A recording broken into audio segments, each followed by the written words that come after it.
I think this is my craziest episode because, first of all, we talk about something different, which is uprooting completely your family and moving to a different country, selling everything except for the clothes on your back, well, and your suitcases, two small children, husband and wife, like left Australia and moved to Italy. And it's a crazy story. And it was so much fun talking to Lisa Chiodo. I think I got it right. And I'm not Italian, so these Italian words throw me for a loop. And her husband, Sam, they moved, and Sam was not going to be a part of the interview. I didn't even know he was there. And I guess he was off screen when I was interviewing her, and he was like giving her little like side comments. And so he got in on the interview. And so I got to interview both of them, and it was a treat because I got to hear both perspectives, and it's just crazy. And they ended up leaving Italy, going back to Australia, and then going back again to Italy, where they are staying for the rest of their lives. And they raised their children there. Their children were born in Australia. In fact, they were all born in Australia. Even though Sam's from Italy and his parents are Italian. So it's such a neat story, and I can't wait for you to hear from them. And we're actually going to turn it into a part 2. I knew this was going to happen because we had so much to talk about. First of all, their journey and their experience in this midlife transformation, because their first trip was when Lisa was 41, and the second one was when she was, I think 49 was the second trip. But we didn't get into detail about Italy and their life in Italy. We did touch on it a little bit, but I have been to Italy 4 times, I think 4 times. And it is by far my favorite country in Europe. Well, I wouldn't say by far. I love a lot of them. I love Spain. I love England. I've had the good fortune of being able to go over there several times in my later life. And I just love Italy. And I did such a fun walking tour back in like 2012. And so we're going to do a part 2, and we're going to talk in depth about Italy, because I think Italy, seeing as it's like one of my favorite places, if you haven't been, you should put it on your bucket list. And if you have been, you might want to go back. In hearing from Lisa, and she and her husband have a business. They renovate. And so they have a Renovating Italy website, and then they have a Life Mapping Italy program that they do. They've been featured on House Hunters International, and they live at the base of the Alps. So they're up in the northwestern part of Italy. And we'll talk more about the Life Mapping Italy program that they have. She's going to be doing a workshop at the end of March. So the timing for that is really good. But it's just really a different episode. It's almost like you're just sitting in a cafe overhearing our conversation, because that's what it is. It was just a conversation, and it was a lot of fun. So I hope you enjoy it, and look forward to part 2 coming next week. Welcome to another episode of Not Your Average Lives. And I have with me Lisa Chiodo. Chiodo. Chiodo. Oh my God. She's told me like 3 times how to pronounce it, but it is Italian. And that is why she is here, to talk about her Italian journey.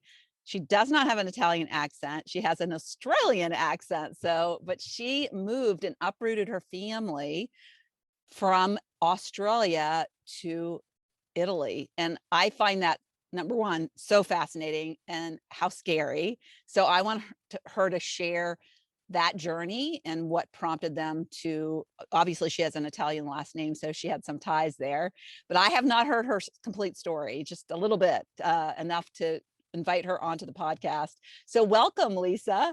Thank you very much. Lisa Chiodo. Yeah, see, close enough, Chiodo. Chiodo. I'll keep practicing. You're doing really well. Yes. But of course, she fits the midlife mold. And in fact, you did the move. You've done it twice, you said. Yes. So I'm interested to hear that. But you did it the first time at 41 with 2 little kids and your husband. So that's midlife. And then you did it again. So I'd love to know, you obviously left Italy at some point and then went back. One thing that I've always wanted to do obviously I want to do it, but I haven't applied myself, is to learn a second language. Yeah. So Yeah, I yeah. like love it when people speak another language. I took Spanish in school for 4 years. And so Mhm. I don't even remember it, but I remember the alphabet and I can Mhm. recognize some basic words. But so I love that, you immersed yourself in another country. I'd love to know if you knew the language when you went there. She I told me, still don't. yeah, she What told a me disgrace. her daughter's name, Karina, means sweetheart in Italian, and she didn't even Yeah, know that. So I thought that was so cool. So welcome to the podcast, and just start at the beginning, like what you clearly had a wow. yearning before you actually made the move. So tell me about, Definitely. yeah. What, Definitely. Like I've always wanted to travel right from since I was a teenager. I love to read. I always knew I wanted to travel. So in my early 20s, I backpacked around Europe and I went to stay with an aunt and uncle that lived in England. I stayed with them nearly 3 years. Uh, wow. Backpacked, went to America, went all around Europe and just loved it. Now, Um, how did you manage? Did you work at the time when you stayed with your Yeah, I aunt? was Okay. working. I was Yeah. like 21, 22. Hmm. I left a really bad relationship and I vacated the country to leave that Yeah. and stayed with my aunt and uncle. Sometimes bad relationships can be good for us, right? Yeah, well, so it was a good catalyst. So I took off, went to Europe, stayed with my aunt and uncle, worked, did pub work, worked for a big decorating firm in London. That was great, and just backpacked all around the place. And yeah, annoyed my aunt and uncle for a few years. Yeah, that's great. So did you like just travel like Scotland, France, Spain? Yeah, What? yeah. I went all around. The only place I didn't go that I really wanted to go was Ireland. Mm, But by the time I eventually, got to thinking I'd love to go to Ireland, I'd actually overstayed my visa. And so ah, my uncle said, if you leave the country now, they won't let you back in. I mm, was in my 20s. yeah. So yeah, I went all around Europe. I went to the Berlin Wall while it was still there. New Year's Eve at the Berlin Wall Wow. on a train with some people that I just met on the train. That's a Uh, story all, to all tell. kinds of crazy adventures that you have when you're 20. Yeah. I went to New York Hmm. and oh, that was crazy. That was crazy. I had no clue in New York. It Was was that your first trip to the States? yeah. Oh, First wow. trips I went to Boston, New York. I went to Niagara Falls and Buffalo, all over the place. Washington. Hmm. Slept in train stations and So you went to Washington, D.C.? yeah, yeah, Oh, yeah, good. That's yeah. where I'm from. I'm from that Oh, area. it was wonderful. The people there were so kind. I went to the Washington Monument, the one in the Hmm. middle of the big Yes. plaza, I think I've got it right. We used to call that the pencil. The needle, the The pencil. pencil, yeah. Yeah, and I met this older couple, American old couple, and it was nighttime because I wanted to see it at night, but I was a bit scared because I had to then get back to the youth hostel. And I was talking to this old couple, and they were really lovely. And they ended up saying, "Look, we'll drive you." And I mean, I was so stupid, really. I didn't even Yeah. think about it. I just got in and said, "Oh, great!" And they dropped me back to the youth hostel, and it was all fine. But I don't think I would like my daughter to be doing stuff like that. Yeah. There's something about age, and then they're a couple, kind of makes it feel a little Yeah, they kind safer. of just seemed trustworthy, Yeah. although how Yeah. can you possibly know? Yeah. And Yeah. with older people, and I don't know how old they were, although I still think I'm strong, but you think maybe you can overpower an older person if something happens. Well, I could hear my mother's voice in the background going, "Don't you ever hitchhike?" But I Yeah. wasn't really hitchhiking. Yeah. I did. In my whole life, I've only ever done that once, and it was in Tuscany when I was backpacking in my 20s. Very adventurous. And this guy pulled up in like a sports car when I was in Florence and offered me a ride into the city. And so I thought, why not? So I did. And then he's saying, "Oh, would you like to meet tomorrow? And we'll go drive along somewhere," he was saying, all in Italian. And I said, "No, And I always think, I wonder what would have happened, in my life if I'd said yes. Yeah, maybe you don't want to know. Maybe good things, maybe not, but I love my husband. So, Yeah, I've seen too many movies with the bad ending. Yeah. yeah. I was picturing, under the Tuscan sun and Yes. zipping Yes. off with whatever his name was. Yes. All right. So you clearly your husband's Italian with the last He's name. It's Italian born in Australia. oh, To okay. So his parents came to Australia from the south of Italy, from Calabria and Sicily. Mm, His dad was 18, his mum I think was 7, mm-hmm. and so he was born in Australia and Ah, hadn't travelled at all. He'd never yeah. been out of Australia. Now I've heard about Australia that you can get dual citizenships there. So did he have a dual citizenship from Italy? He does, and Yeah. our children automatically have Yeah. Italian passports, but I don't. Yeah. Okay. All right. So, I always talk about the universe sometimes nudges us, but we can ignore it, and then later we're like, oh, maybe that was something that was telling me something. So, when you were doing the younger years tour of Mhm. that area, did you ever think I'll come back here? Oh, I want to live absolutely, here. Yeah. So you did have a absolutely. nudge. Yeah. There Interesting. in Florence, there's a statue of a boar. I think it's bronze, and the story is if you rub its snout, then Mm. you'll come back.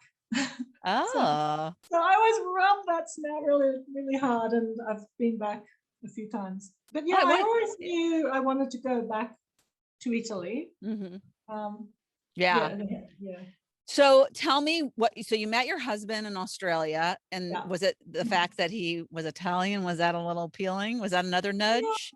it was a little bit. It was a little bit. We met at photography studies college in Melbourne. We were both studying photography. So he was doing commercial photography. I was doing fine art, and we were the total odd couple. So everybody was saying, "Oh, this is never going to last. You guys, you're too different." And then he just seemed to be the one, and I loved the extra fact that he was Italian. Yeah, and So it was so like the had icing on the cake. since he was born in Australia, had he Mhm. ever been to Italy, or No, he had never been to Italy? no, and his parents had never been back either in all Wow. those years. All right. So then when did the Italy discussions start? When did the Italy discussion start? Well, kids were only little, our kids were young, and I remember Sam saying, my husband's name is Sam or Salvatore in Italian, saying, he wanted to do something. Let's do something. Why don't we move to Italy? And I said, that'd be great. Yeah, okay. And I never thought we'd really do it. I just kind of agreed, thinking we won't do it. Yeah, He goes, because well, you we think have, as soon as you think that, we tend to go, oh, but I yeah, have this yeah. job and I Yeah, have and I've my got a family. baby, and Yeah. there's no way, but it's a nice dream, I'll just go along with it. And then he was saying, "Oh, we could move to China," and I'm like, "No, I'd rather move to Italy. If we have to move somewhere, let's move to Italy." And it just sort of steamrolled from there. Yeah. And And so what was his what was driving him, do you think? Was it just wanting to explore, or was it wanting to escape his what he was doing at the time and just start over in a way? I think he wanted to find a little bit of his roots, his Mm, father's heritage, his mother's heritage, a little bit. He wanted an adventure. He yeah. hadn't left the country before. And So what did you it was guys the do at the time. time that allowed you that flexibility? We were, gosh, I can't remember. Isn't it terrible? The kids were 1 and 3. Did you leave jobs? Because that holds people down a lot. No, I wasn't working. Okay. I had left work because I had an injury to my back. Okay. So you And weren't so working. I wasn't working. We were renovating houses. Ah. So we used to buy, renovate, sell in Mm. Australia, and we've done more than a dozen easily So that's houses. something that you could very easily, although it's very different, even in the States, it's very different Yeah, contractors and what they do. And sure. yeah. So going to Italy was definitely a new So new yeah, so I experience. remember we decided we were in the middle of a renovation. We Mhm. finished that renovation. We sold the house. We sold everything. We had a big garage sale. Everything, all my lovely precious books and furniture, it all went. And yeah, and we actually got to the airport and got on the plane. And even as we were getting on the plane, I still didn't think it was really going to happen. You know, Had you we had a gone to do any kind of like stealth trips no, of like, so you obviously had a destination where so you had researched? and the other thing was we weren't married at the time. Okay. Yeah, so we hadn't got married, and so we decided we'll get married because we thought we'd had to be married to come to Italy. So before we moved to Italy, in the months before we moved to Italy, we got married. We moved, we sold our house, got rid of everything in our house in Queensland. We got married in Melbourne, which is in another state. Our son was christened, and we did so much stuff. And then the day or two before the flight, we heard from the embassy that they might not let me go. There was a problem, and that I had to fly back to Queensland. And this was like the flight. So we had arranged to have this lovely little one-night honeymoon in the mountains in Melbourne. And we had to cancel it and stay somewhere close to the airport, this little like dodgy hotel, in case I had to get on a plane the next morning to fly back to Queensland to sort this issue out with my visa and then fly back as quick as I could to get on the plane. It was Wow. crazy. It was chaotic. Yeah, I was testing your resolve. Yeah.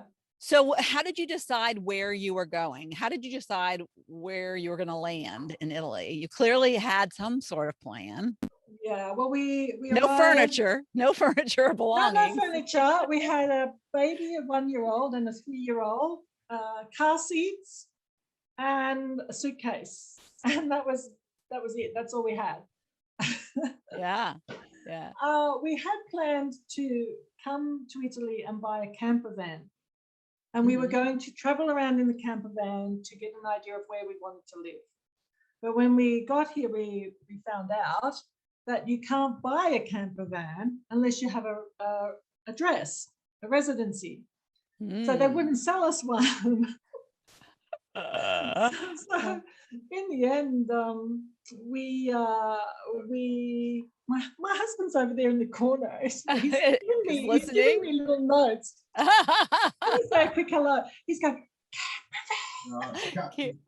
she can't remember what she ate yesterday. Hi. Hi. Oh my goodness. I'm so I'm hearing excited. half this story. I'm thinking, well, you're missing this bit. You're missing you this bit. remember? Oh, I'm so excited. We get a Hey. special guest to join Oh, us. yes, Hey. special, bold special. Yes. You're going to have to, we're going to do a part 2 because we were talking. Did you hear us talking in the beginning before I recorded? We're going to talk about Italy in Okay, cool. detail, because I've been like 4 times. It's like one of my favorite places in the world. I love it. Yeah, well, it's as But Lisa said. I don't think I can move there, although America's kind of crazy right now. So I'm No, thinking maybe and I should just A lot of people are I thinking think maybe. Australia's following in your footsteps as well. So that's why Yeah. we're going by. Yeah. Okay. Yeah, it's So easy to fall. you can add any kind of like you'll be the color commentator. If Oh, he's very okay. colorful. Oh, He's very you can colorful. be normal if you No, like. don't be normal. Yeah. No, So I was you just saying that we Yeah. got to Italy and originally we basically I said we had a business and we had real estate and then during the crash we lost everything. Oh no, that wasn't the That first was time. the That was the second time. Sorry, This the was first the time. first time. Honey. First time we got here and we thought, oh, I'll get a camper. We'll live in that. We'll go and look around for a house that we like and so forth, so forth. We get here and I didn't realise that you need a residency before you can get a camper. But then I found out that you could domicile as a domicile. You could. what's You that? could basically fib and say you lived with a friend. Yeah. Oh, got Because it. in Got India it. you Yeah. can do strange things. And we Yeah. ended up living for a month, 1 month in a Yeah. hotel that was brand new. So they didn't have a restaurant, they didn't have anything. It was just this hotel. It was super cheap. Yeah. And so we couldn't get food in the hotel. And we kept missing all the times for restaurants. We didn't have spare money. We had 2 children. We didn't want to go to restaurants every night. So Sam ended up buying a little portable stove because he cooks. He's a chef, or he cooks really well. So we bought a little portable gas stove, and he was cooking in the bathroom. Oh, It was the only place that didn't have a fire alarm, so we're sitting in the toilet, in the bathroom, cooking sausages and stuff that we bought in the market. Hilarious. What an adventure. Yeah. Yeah. Our So you learned to walk there. what I'm learning is you two are quite the rebels. Yeah, we just quite the I could be here tomorrow, and tomorrow we could be somewhere else. Yeah. So now I've slowed down a bit. So where in Italy was this? And so the geography, right? You guys are north now. Yeah. You said the foot of the Yeah. If you imagine Italy as the shape of a boot, we're at the top left-hand side of the boot. On the French border. Right on the Alps. So that's the part I haven't been to. I would It's like beautiful. Lake Como is near the top, right? How far are you from? But a bit more to the right. Okay. Yeah. Lake Como. So we're right on the border of close France. to Spain. You can literally walk to France. You can walk to France from our house. You can cross the border up over the top of the Alps. Well, my husband's a big rugby player, or was. Oh, yeah. So we're gonna go to the World Cup. So and So where's it held in Italy? I don't know. It's in 23. It's in 23, and it's gonna be, because we were there when it was in France last time, which was I think 2008 is when it was, I think. But anyways, so they play in different places. So we have a French friend, and he kind of does the whole. He does the rugby thing too. So he specs it out. He lives here, but he specs it out for us. And so we went to a game in Marseille, and then we went to a game on the other side somewhere. So so Marseille is kind of close to you guys. Not far at all. Yeah. You can zip up and see us. Yes, I will. I'll stay at your Airbnb. She said, You could choose to have a complicated life here. You can just have a simple one. We chose a simple one. We had complicated in Australia. That was tough. So so always chasing the money, chasing the dream, to realize that 99% of the people out there work all their year to get 2 weeks of what we've got every day. So I know that's such a good point. Like, and what's that costing you, right? You know, we just got a bigger house, an extra car, more things on the credit card. Yeah, and exactly. I can remember, like, my whole life was shopping centers. And I think I really realized how bad it was when I used to take the kids shopping when Sam was at work on the weekends. And I realized that Karina was 3, but she knew where all the shops were in the shopping center. I thought, this is crazy. This is crazy. And now, the first time we moved to Italy, I really missed shopping and being out and just things like that. But now I don't even think of it. We never go to a shopping center. We really shop in the village. Yeah. Do you have a market? That's one of the things I love about. There's a small market, and there's markets right through the valley. Every day, each day there's a market somewhere. So we go, okay, Monday we're going to go to this. Tuesday we're going to go here. Friday is Torre. I love that.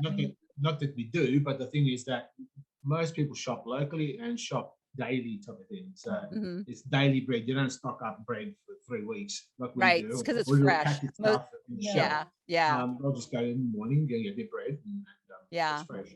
That's and so great. Seasonal. When you go down to the market, you can't buy things that aren't in season. Right. You just can't. You're starting to see that in supermarkets.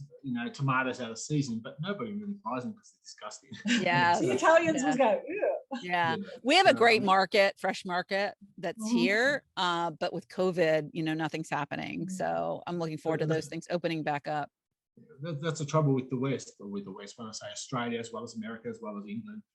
There's produce that is there all year round when it shouldn't be. Yeah. If you pick a tomato that's green and spray it red with gas, they gas it. They gas it to make them look right. Yeah. And you get it and they're hard as a rock. Yes. I can't eat tomatoes in the winter. Yeah. Okay. So what happened in the first time? So how long were you there, and why'd you go back? I assume you went back to Australia. We were here nearly 2 years. Mm-hmm. We bought a house, we renovated, it was lovely. and we just got really sick of all the bureaucracy. You got sick of the bureaucracy. I'm used to it. My husband was really sick of the bureaucracy because we would go out in the morning, and Italy closes all afternoon from 12 to usually 3 or 4 o'clock, and everything shuts. So we'd get up, we'd go off, we'd set out to do something, and by the time we figured out where we had to go to do what we needed to do, it was shut. And so we would have to hang around until 3, 4 o'clock with a 1-year-old and 2-year-old, and we could never get anything done. And we used to and that is because I know they do that in Spain. So is that like the siesta? And then things are open really late there, though, right? Yeah. 7:30. And they eat you guys eat really late. Yeah, Like, they eat at about 8 o'clock. Shocked because we eat at about 5. And it's like, what are you doing? They just have a snack at 5. You know, we've finished our meal. We can tell when dinner time is because you can hear the tractors coming back, all the farmers. Lunch you can and hear dinner. them coming. You don't need a clock. You just listen to oh, lunchtime. You just know it's 12:30. Lunch is at 12:30 here, so you know it's like a bell. And the thing is that I mean, everyone's got nothing's closed. Everything's closed from 12:30 to about 3:30 in the country. In Turin, you'll find that things are open. But basically, it's time to eat. There's no walking around with a hamburger in your hands. No takeaway coffees. Walking and eating is just not done in Italy. Oh, No It's way. like, because you got to sit and enjoy. Yes. Yeah. And we're on keto at the moment. I've been on keto for a while, and I found that I'm in the morning at the market at 8:30, and I'm eating a sausage. And what the hell are you doing? So Are you doing the what's it called when you don't eat for a while? Is that fasting? Yeah, the fasting. You do the fasting too? Yeah. Yeah, I do. I have to eat in the morning. When I first started, I had a big breakfast. But then having a breakfast in the market at 8 o'clock in the morning, saying, "Is that sausage hot? Can you heat it up in the fryer?" They look at me like, "What? Are you crazy?" And I have a cappuccino and a chunk of sausage. That's funny. All right, so you went back to Australia, and then did you miss Italy? So you retired. We got back. Mm-hmm. We got back and pretty much straight away realized we shouldn't have gone. Gone back to Australia. Yeah, we should have just gone for a visit. I was homesick for my mum. My nana was sick. She was getting older, and I really. How far is that too? Because I'm thinking like Australia. 3 hours. Aren't you further from Australia to Italy than we are to Italy? Oh, 100%. You're about 12 hours. We're 23 hours away. Flights. From here. From our house to Italy to Australia, it's 23-hour flight. Yeah. Wow. Because I thought that's flight. Okay. I thought that's what it took to go. We can go from here down. We must go the other way. I don't know. I clearly am not a geographer. You're about 12 hours, something like that. So we can fly. I'm on the East Coast, so I can fly to Europe in 8 hours. It's a direct flight's like 8 hours, but Australia is like 24. No, you would fly the other way. Yes, the other way around the globe. Yes, yeah. So you guys are opposite. Yeah. Okay, so I that's the other thing that I was going to ask is family. Like, Italy sounds great, but I would miss my grandkids. I was like, and I don't see them, but it's 4 of them live 8 hours away from me. So it's not like I see them all the time, but it's just something about, and the time zone being so different. And so how did you guys manage? Did you just do a lot of talking on the phone? Well, we find that now through technology, obviously, we see them more now than we did when we were in Australia. And actually, more people have come to visit us in Italy than I ever saw in Australia. Yeah, all our friends came straight over. That is interesting. I do miss my mum, and you can't hug her, but we Skype every second day. Yeah. And Sam's parents came over quite a number of times, and my mum couldn't really travel because she was much older. And initially, we also came because I wanted my parents to come back, and they wouldn't come back without the excuse that we're there. They came back, and we went to find their houses where they used to live, and that's a great thing to do because you can't get that back. Dad passed away in January, so all the memories that we have are great. We to see his old house. It's amazing. The only time I've ever seen my very strong, tough, Calabrese father-in-law cry was when he walked around. We found the house where he grew up when he was a child, and he was asking, where's the fountain? He could remember a fountain, and he could remember taking the donkey to water at the fountain, but he wasn't sure where it was. And we walked around a little bit, and it was behind the house. We found it, and we called him. He came around, and he just burst into tears, was crying, Oh, that gave me chills. Yeah, he left when he was 21, I think, and he'd never been back. Okay. So your family was from Italy as well as No. that was his dad. That was she's a real okay. skippy. Okay. Yeah, I was like, wait a minute. There's no, my family Australian. Okay. Got it. She came on the convict ship. Yeah. Well, she said her aunt and uncle lived in the UK, so I figured they were bad people for bad English people. They were Australian. They were there for my uncle. Okay. Yeah. Isn't that funny? I didn't know that story until I was a lot older about, how the Australians came to be, but that's for another episode. Penal colony. All right. So now you stayed in Australia in the in-between time for how long? We went back in 2006. 3, Karina. Luca, our son, when we went back, he was 2 and Karina was 5, ready to start school. We popped Luca into daycare, and then we found out the teachers were saying, "There's your son here. Can he hear? Is he okay?" And it turned out that he has autism. So we had all of that. And we moved back here in 2013. Oh, so there was a good time in the middle.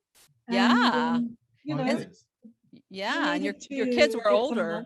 Yeah, your kids, how'd they feel about moving at the time? Luca didn't mind. He was 8. Karina was 10. It was a big adventure. So she was okay. She finished school, said goodbye to her friends, and off we went.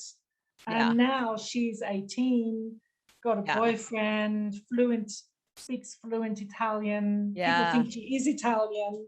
That's great. And we did go back to Australia last year, just before the virus hit. We were in Australia, and Karina said to me, I know Australia is home, but it doesn't feel like home to me at all now. Italy's my home. No, she speaks Italian like fluent. Oh, she was telling me she needs to work on it. I'm like, it's better than mine. My daughter was at school, and they were talking English, and she would answer in it. She would put her hand up to answer the questions at the school. In the English class at the school here in Italy, and the teacher didn't know that she was Australian and that she spoke English. She was just putting her hand up and answering all the questions until her friends told on her. She speaks English, and she goes, "Oh, from an Italian, she didn't come out." Like my son, he sounds very American. My son, because he watches all the stuff in YouTube. Funny. American. And she goes, "Well, I got to the graveyard." I'm thinking, what? Yeah. That's so funny. I've always wanted to be have that power where I'm in a room and people are speaking a different language, but they're talking about you or something that they don't want you to know. Yeah, we went to the market and we were looking at something, and we were speaking to each other in English, and the lady in the stand apparently said to the man, charge them more because they're stranieri, they're foreign. Charge them more, they'll pay more. And she understood what they said, so she answered them back in Italian. That's awesome. It's so funny. This made me remember, this imprinted on my memory. I was taking a train from Venice to Florence, and there was a family, and they had small children on the train. And I just had this deep, feeling of, I wished I had brought my kids to Europe when they were younger. Now finances didn't allow that. I guess I could have, we always make finances as an excuse. You can always make it work, right? But I just remember they were 18 and 19 or 20 when we first went over there. But I just remember, and they're speaking different languages. I think they were Russian actually, and they were visiting Italy. And I just thought, oh my goodness, they're going to grow up with such a great like world knowledge. You know, that's what we lack here, I think, in America, is there's not a sense of this worldliness of other cultures and other, I mean, we are a melting pot in a way, but everybody still is very kind of in their own, you know, pots. And you can understand each other. Yeah. It's because America's got a lot of different areas, from sun to hot to cold to freeze. It's sort of the whole gamut in one country.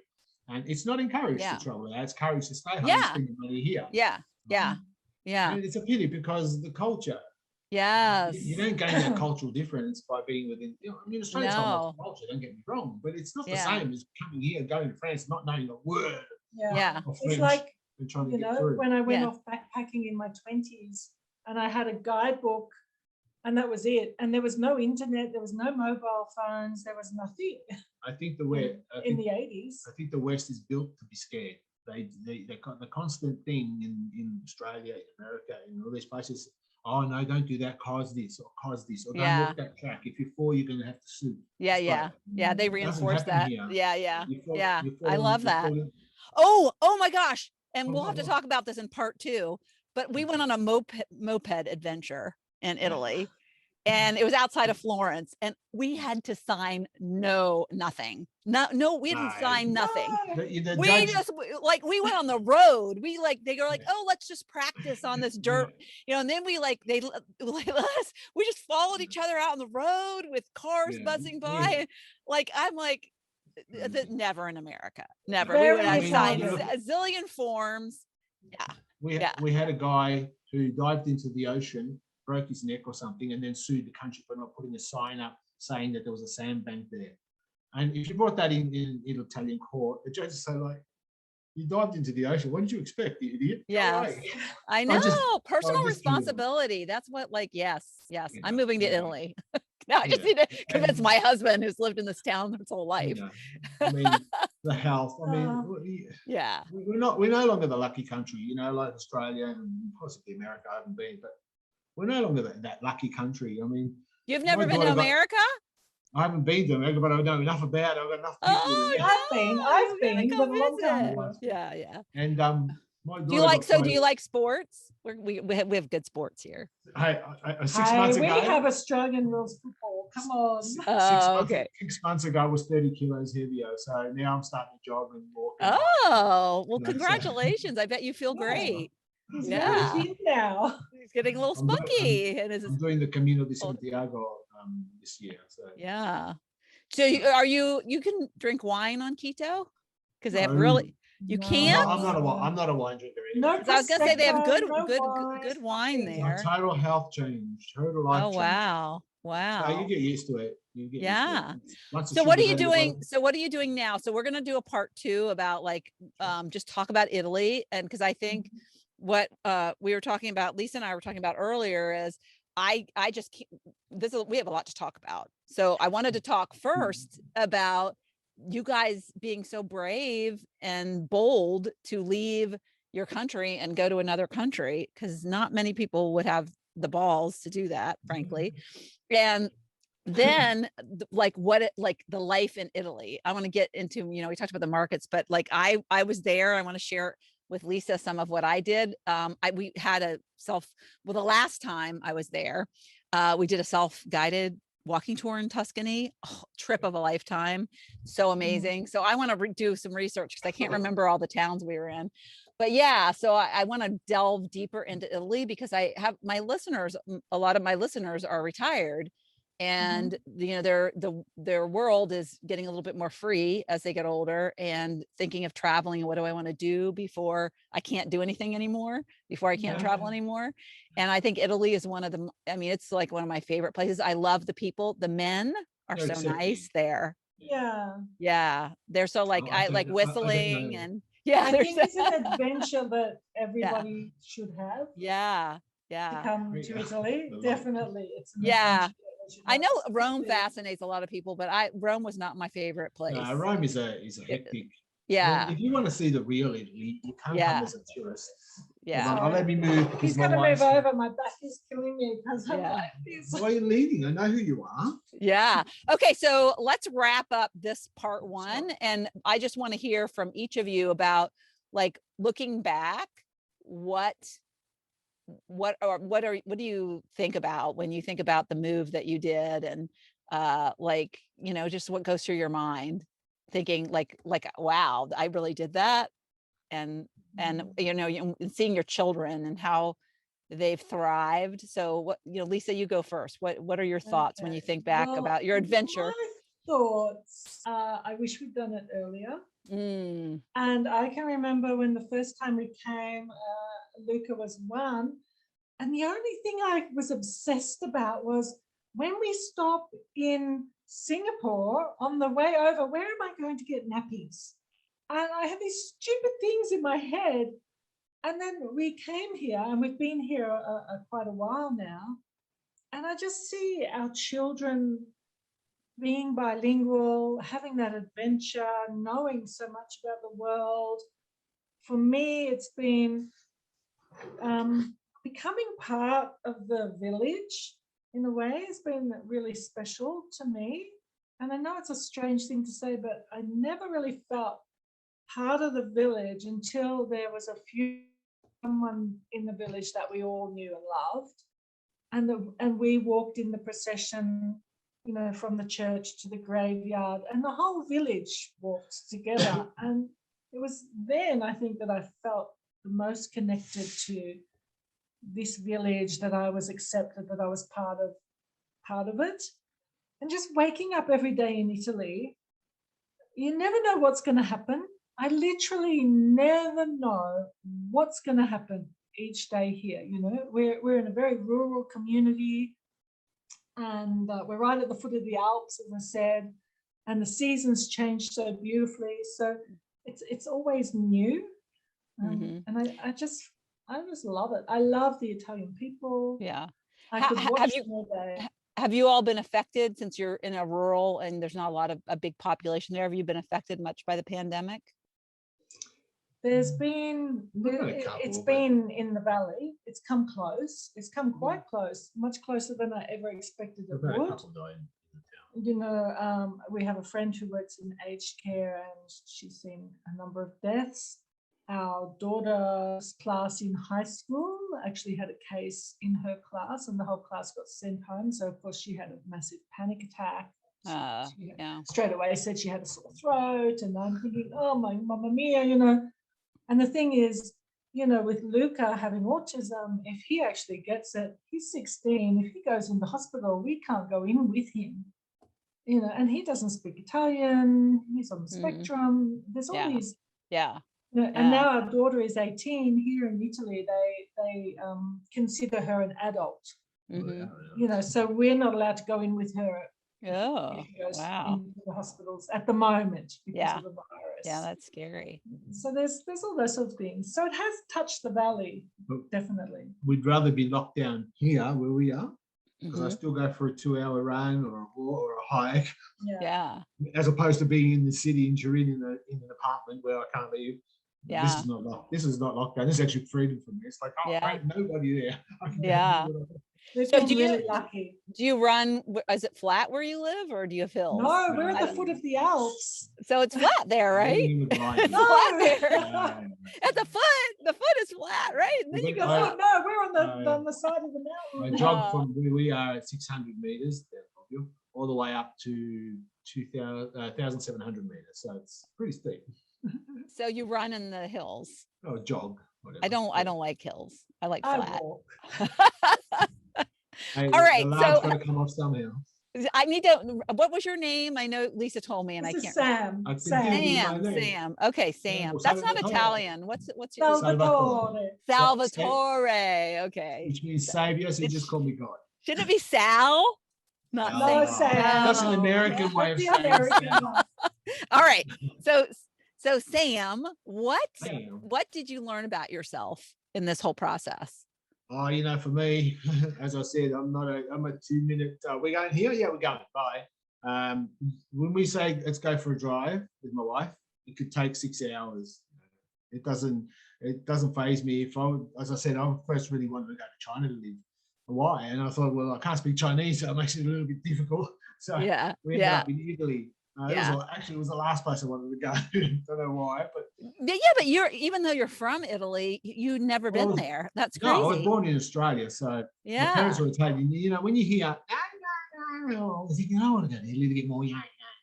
Yeah. So did you know Italian? Did you know Italian? Did you know Italian from your parents? Yeah. Yeah, but he spoke when we came here. I remember we went to the doctor's office and he goes, I can't understand anything they're saying because they speak dialect. Mm-hmm.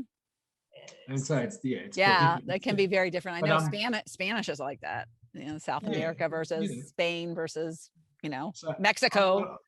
I'm not hard to convince. You know, today I could be here and tomorrow it's going. Yeah. It's always been like that. We shifted from Melbourne to Brisbane on a whim. And that's 2,000. That's 2,000 kilometers. It was a whim. Wanderlust. We went there to visit my mom. We ended up buying a unit to live in. I'm thinking, you look, to me like somebody that I would find in New York, like in Little Italy. In Little Italy, like it's like kind of because they have a lot of Italians in New York City. Yeah. That's it. I mean, it's I'm sorry. I'm thinking like for you having your parents come over. Yeah, that was the main thing too. I mean, the fact that my parents could come over. Yeah. I've always, I've never given them anything, so I thought, well, if I come here, then they're going to have to come and visit, which was great. And they visited 2 times, three or four times. Okay. Actually, we drove around in a camper van all through Europe for 3 months. Listen, wow. 3 months with my in-laws and a 1-year-old and a 3-year-old. And I'm my husband in a 6-berth camper van. Wow, that's when you were. I deserve an award. That's before you landed somewhere. Yeah, that's great. Crazy. Yeah. So, what was the question? I forgot. How did it affect you? What did you learn about yourself? What did you learn about yourself from coming to Italy? Your heritage. I learned that. I mean, I'm in Australia. I'm like this everywhere, but like Lisa, just got to know the community. I know everybody in the valley. You know, so I'm like. You learned you could do friggin' anything. Nah, well, who very rare to uproot and just like start a new life somewhere unless you're in the witness protection right? The first time we came, we had money, so we had no problems. We went in there, money. Well, we weren't rich, but we had enough money to not to worry about it. Then a renovated house, made 50,000 profit, went home. Okay. The second time, we had money in Australia. We had apartments and houses. We were actually not retirement, but we had enough to sell everything and live comfortably. And then the crash came and we lost everything. Yeah. So we had $20,000. That's it. Yeah. We moved with $20,000. 2 years before that, I bought a house in Liguria with a mate that came over with a mate earlier to look for a house that we could buy and renovate. And we had money at that stage. We bought a house and spent 30,000 euros in Liguria, which is the coast side of Italy. And 2 years later, when we thought we lost everything. We can't do anything. We can't sell that house because it's a ruin. We couldn't afford to do it up. The market dropped. As well. And so, what are we going to do? So I wrote, okay, cheapest house in Piemonte. This was the one we bought for 8,000 euros, and here we are. So wow. So you learned, you like pull yourself up from your bootstraps and made it work. We knew the area. Realistically, we came north instead of the south because we had a camper van, and it was easier to move out of Europe if we had to go visit. Have to go do some tourism. So it's easier than driving 8 hours before you're out of Italy. And we thought, if we need work, at least the north has got work as opposed to the south. The south is absolutely beautiful, and I moved there in an instant. But it lacks all those other things. When you're retired, you go there and fine. Unless your ingenuity and you make it. So you have to be able to think outside the box. Yeah. And so she can, and she was telling me that you have citizenship there, but she doesn't. So she's allowed to stay as long as you guys are married, or? Yeah, well, she's been here long enough. She actually could apply. Oh, okay. Yeah. Okay. But I mean, when we first came, we had, like I said, we had $20,000 and we had a suitcase each. And that was it. We sold everything in Australia. We had nothing to go home to, nothing. And so we had to make it work. And I Mhm. remember saying to Sam in Australia, because we lost a lot of money on the last renovation we did, I said, and we were already planning this trip. We'd already started planning. We were coming for sure. And I said, well, if we don't go, if we stay in Australia and try and renovate another property and get more money, it's going to take a couple of years. The kids are going to have established friends in high school. They're not going to want to make the move. Why don't we just go and see what happens? And that's what we did. I love that. I love that. That Yes. attitude of let's just do it and see what happens. Because so Well, many that's what people stops. want to know. They have to see it and feel confident instead of like you guys just like jumped. Well, we But came with the- an 8-year-old and a 10-year-old. No, I mean, yeah, you had some experience and I think you But had some faith, but you still. It's not that. It's not that. It's the fear that we've placed from the beginning of the. I mean, we spoke to a lot of people. We did a lot of courses. Yeah. We were around positive sort of people. We, built businesses. Yeah. We're not any special than anyone else. We came with $20,000. No one's going to Yeah. come with $20,000 unless you really, Yeah. But we're brought up from day dot that you've got to get a job, you've got to have money, you've got to save. The only people that save, make money are the banks. That's it. So Yeah. just take a pot shot. What's the worst that can happen? Yeah. The worst thing that happens, you have to go back home. Yeah. The flight, he'll fly you back. And we Yeah. actually booked the second time. We actually booked a year out. We booked our tickets for the whole family a year out with no insurance on it. Mhm. So we had to make that flight. If we didn't make that flight, we lost a lot. Yeah. But we did that deliberately. Yeah. You said you had your It deadline. is- Yeah. Yeah. It is a mindset, and there's ways Yeah. you can beat your mind Yeah. because your mind's powerful and fear is powerful. Yeah. And it's easily fixed. You just got to believe in yourself. Most people don't believe in themselves. I think they all worry about the fear. Yeah. Yeah. You eat the cake, you're going to get fat. Stop eating the cake. Yeah. So we have to make sure that Sam's available when we do our part 2. And We talk about will. Italy. Yes. It's been really Yeah. fun. It's been like I an did extra I treat. crash a No, An extra treat. all-female party? No. no. It's like your perspective and her perspective. It's like we didn't even know about anything about you. We didn't know that she could have been telling us fibs about you. And now, you're verifying everything. So now we know. He's great. Yeah. He's great. Yeah. I'll So stop cooking when she gets upset. I know I need He that. does all the I don't cooking. I don't have a cook cook. I don't have a cook. My first husband was a really good cook. And so Yeah. I traded down in that department. So. Anyways, all right. Well, let's close this part 1, and thank you so much. I think you guys are so fun and so amazing, and I can't wait to come back to Italy because I'm definitely going to make a point of meeting up with you guys. Absolutely. Yes. We'll have the best time. We ain't But the I Hilton. will be drinking wine, Sam. Oh, and I'm going to With have your a wife. prosecco With with your you. wife. Okay. Yeah. It ain't the Hilton, but if you want poo in your shoes, Hey, It's yeah. very rural. It's probably better than the hostel that Lisa stayed at, Way right? better. Yeah, way better. please don't Yeah. tell me you're vegetarian. No, 'cause I I'm not don't do- vegetarian. I'm joking. I have to have meat in my life. No problem. So go downstairs and get you some. You'll be Yeah. right. Yeah. Bring your Yeah. husband, he'll Do I have to love kill it. my own chicken? That's all right. I got all the You animals. can need. if you wish. No, I don't. I would like to befriend a chicken, and I would like to Yeah. take We an can't- egg we from a can't call them chicken. by names. But Karina and I go out for the day when all of that happens. oh, yes. We won't talk All about right. it. That's not- All right. Well, that is great. Thank you guys so much. It was so interesting, and you guys have a really great story. So Yeah, it's so good to talk to you. It was Yeah. so lovely talking to you. Thanks yeah. very much. And I'll talk to you later. All right. Thank you so much for tuning into the Not Your Average Lives podcast.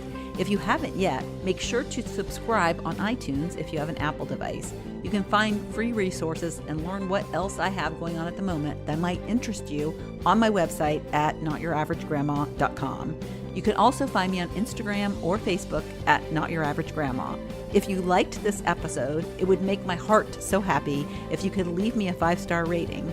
You can also add a review to let me know what you like about this podcast, which will help spread the word about it to others who need a little midlife inspiration. As always, be you, listen to your inner voice, and focus on reigniting that lost spark so you can start living your own, not your average life.